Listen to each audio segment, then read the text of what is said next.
Good evening friends, गुरुजी study के YouTube channel पर आप सभी का एक बार फिर से हार्दिक स्वागत करते हैं। दोस्तों, हम बात चल रही है बाल विकास एवं शिक्षण शास्त्र पर, जो कि यूपी टेट या सी टेट या सुपर टेट के हिसाब से देखा जाए तो ये एक पेपर उसमें पूछता है।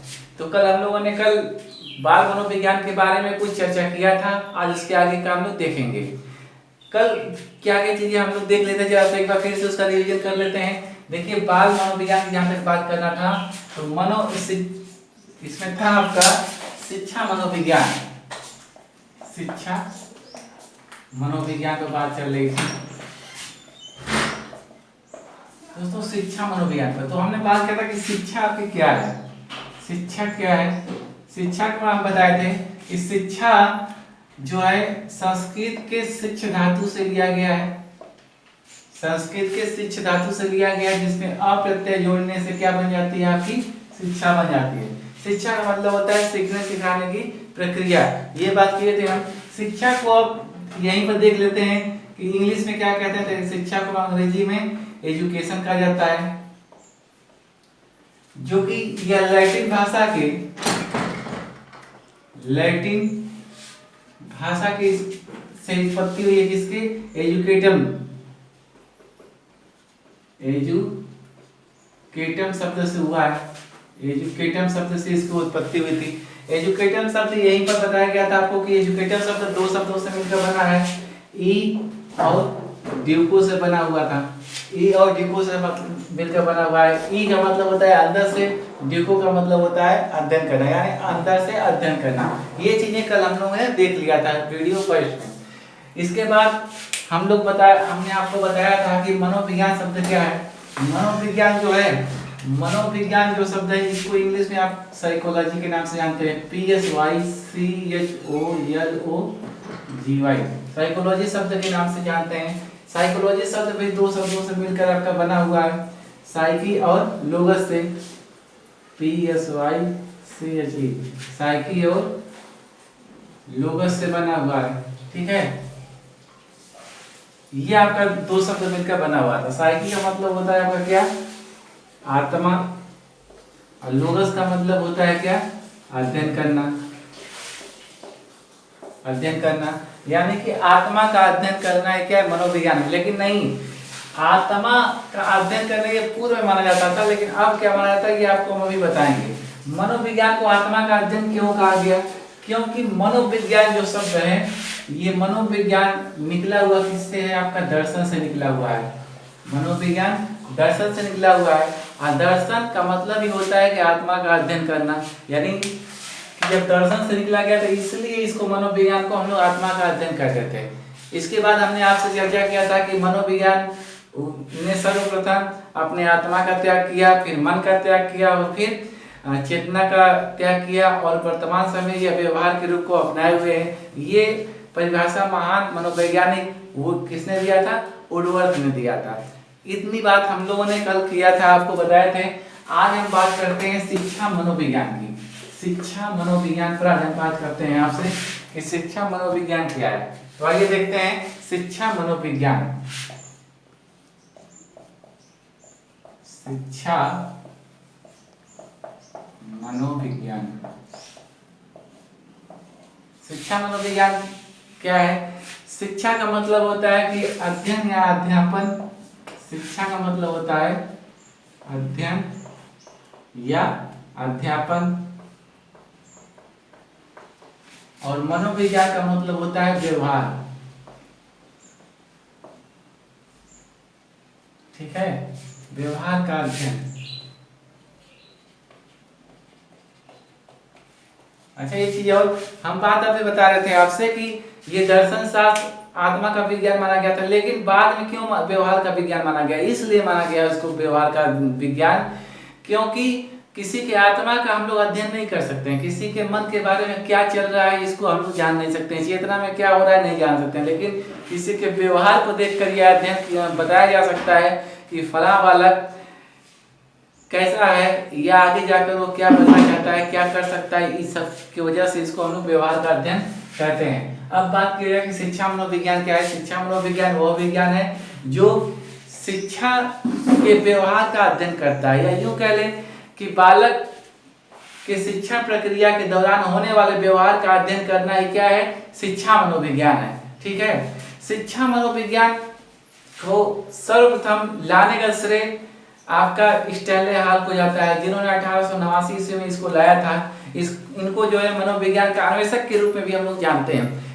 और दूसरी चीज कि आप सुने होंगे एक सिद्धांत, प्रयास एवं त्रुटि का सिद्धांत, जिसको कि दिया था एडवर्ड थार्नडाइक ने।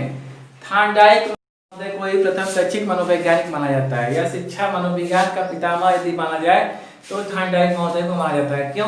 क्योंकि थार्नडाइक ने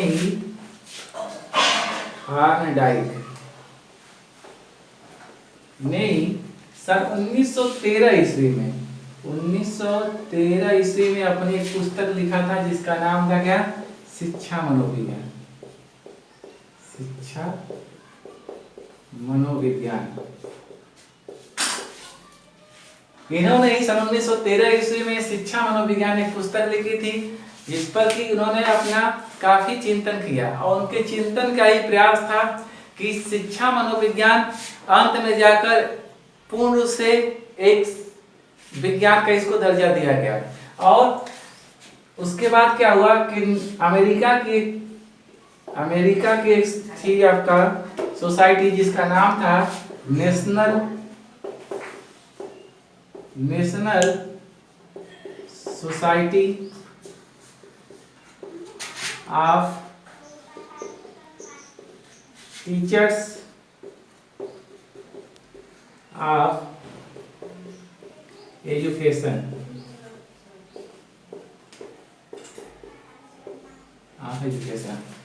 इनके चिंतन के कारण फायदा ये हुआ कि जब सन 1913 ईस्वी में उन्होंने शैक्षिक मनोविज्ञान में जब चिंता अपना प्रारंभ किया, तो मनोविज्ञान को दर्जा किसने दिया, अमेरिका की एक कंपनी जो थी, अमेरिका की सोसाइटी, जिसका नाम था national society of teacher of education, ने अंत में जाकर शिक्षा मनोविज्ञान को पूर्ण रूप से मनोविज्ञान का दर्जा दे दिया। अब शिक्षा मनोविज्ञान को हम पहले ही बता चुके हैं कि शिक्षा मनोविज्ञान वह मनोविज्ञान है जो बालक की शैक्षणिक परिस्थितियों में उसके व्यवहार का अध्ययन करती है।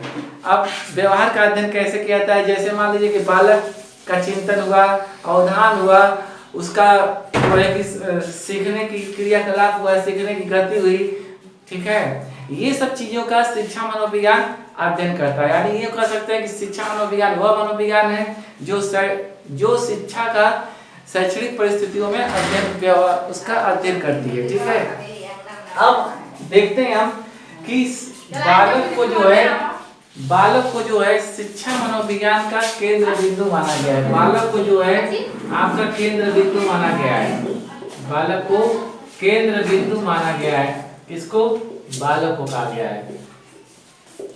शिक्षा मनोविज्ञान के कारण ही बालक को जो है कि केंद्र बिंदु माना जाता है। क्यों माना जाता है? क्योंकि बालक ही सब कुछ वो चीज है कि जिसके अनुरूप हम लोग शिक्षा प्रदान कर सकते हैं। जैसे कहने का मतलब ये हुआ कि पहले कहा जाता था कि बालक को जो है कि गुरु ही सब कुछ ज्ञान देता है। बात सही है, अभी भी देता है, लेकिन पहले क्या होता था कि बालक को डंडे से मारते हैं। क्या वो समय है, क्या उसे डंडे से मारोगे आप? नहीं मार सकते ना। इसीलिए जो है कि बालक को हम केंद्र बिंदु मानते हैं, क्योंकि बालक कैसे सीख रहा है उसके हम व्यवहार का, उसके कारणों का हम पहले पता लगाते हैं कि बालक कैसे सीखता है।